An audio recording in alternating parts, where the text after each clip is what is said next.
a 2-year contract extension that will keep LeBron with the purple and gold through the 2022-23 season.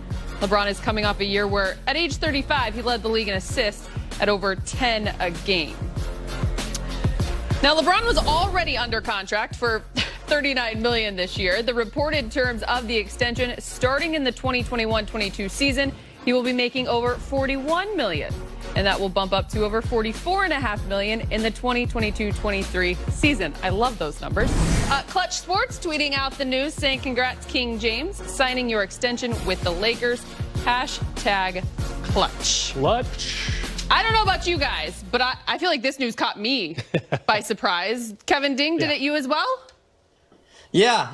I mean, you don't get this very often in the NBA world, where you get blindsided by a star, the ultimate star, signing a deal of any sort. So kudos to Clutch and LeBron's crew in this sense. But the more you think about it, the more sense it makes. If LeBron is this comfortable, or this happy with the Lakers family, then it makes sense. He can make a little bit more money by extending it now based on the collective bargaining agreement arrangements. But the gist of it is that he's not desperate, but eager to lock himself in with this new Lakers family. And more than anything else, it's a testament to what a great year they had together. As much crazy stuff has happened, right? It brought LeBron closer to the Lakers family, and here's the result is moving forward. Yeah, the extension I was expecting from a Clutch client was Anthony Davis any day now. They've been talking about that for a while now. And yeah, definitely very excited by this, but also definitely surprised by it. You know, and no one more deserving than LeBron James. He turned back the clock at least 10 years with his play in the playoffs. He was outstanding in the bubble, well deserving of that finals MVP, and what a pickup for the Lakers. And the other thing is, next season, not the one that's about to start, but next season, it was a player option. So maybe in like January or February, a few months from now, maybe some questions would have cropped up from reporters. You know, what are you going to do about your opt-in? And now he gets to avoid all those questions and just concentrate on basketball for 3 solid years with the Los Angeles Lakers. Which is so nice, because I think we've caught him, though he's about to turn 36, at still a very nice time of his career. Exactly. Absolutely. You both kind of touched on it, Kevin, as well. Just the confidence this shows that he has in the franchise and that they have in him. Moving forward, the trickle-down effect. What does this mean? And we were kind of talking before we came on air. He does have a son, and the years may line up. You know where you're going. He's got 2 sons, but there's one in particular. Yeah, I mean, it does line up. The math does work out that when LeBron is done with this extension, Bronny could be entering the NBA, and LeBron could just go join him and play there. For 1 more year, or the way that LeBron looks, he could be playing for 3, 5, 10 more years the way LeBron looks right now.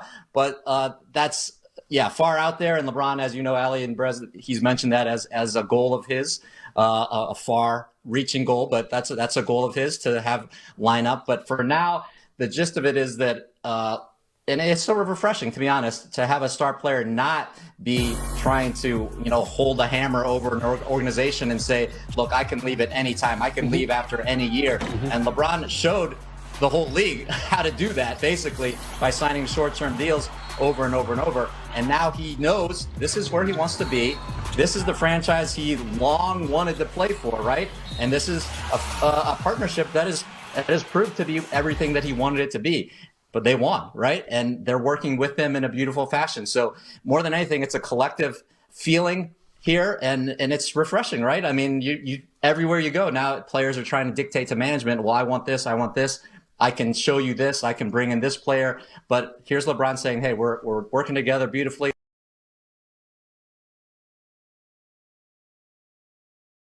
Let's keep it going, and I want to end my career here unless my son brings me somewhere else. Yeah, where's Bronny going to get drafted potentially, a few years down the road? And there's a lot to talk about between now and then.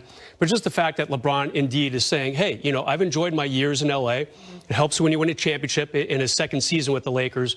But again, there's not going to be that carnival, the kind of the circus atmosphere when he was getting ready to leave Miami several years ago, or Cleveland for the second time. Those entire seasons, he was asked, what are you going to do? What's going to happen? Where are you going to be 6 months from now? And now he gets to avoid all that. And what a strong statement to potential free agents down the road. LeBron's here to stay. He never looked better than he did in the most recent playoff season.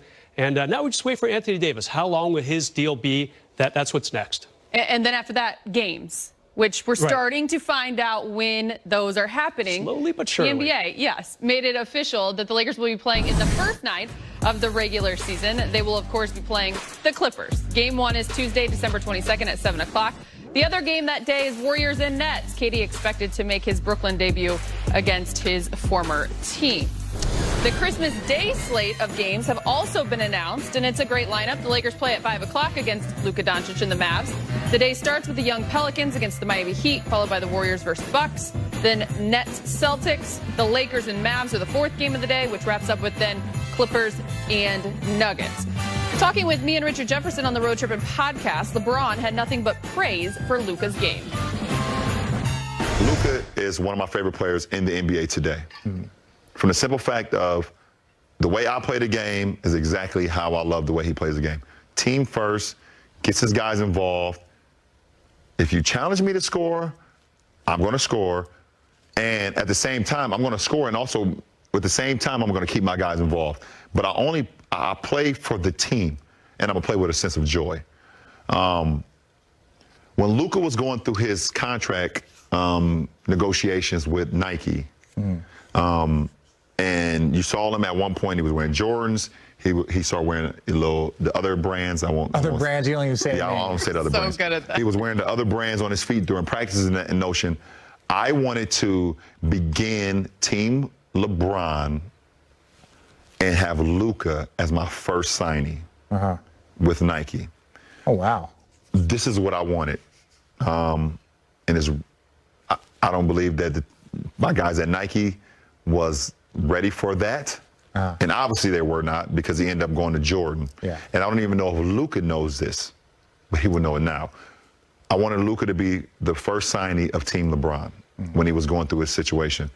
And it didn't happen. He's still under the same umbrella of Nike's with Jordan, but I wanted him to be, and that's how much I believed in him. Yeah. And it's going to, I feel like it's going to haunt me a little bit. It's going to haunt you. But I wanted him to be my guy. I wanted him to be my first guy because I just love what he stands for. I love everything about him, both on the court and off the court. He's just a great guy. We're going to get to that sound in just a minute. But first, Lakers, Clippers, opening night. We knew that was coming, right? We didn't think anything else. I mean, the fans didn't get their Western Conference Finals matchup, so here it is. And they've already talked about it. They're going to use that as motivation. And they're excited about it, Bress. Yeah, for sure. Maybe it would have been Warriors-Lakers.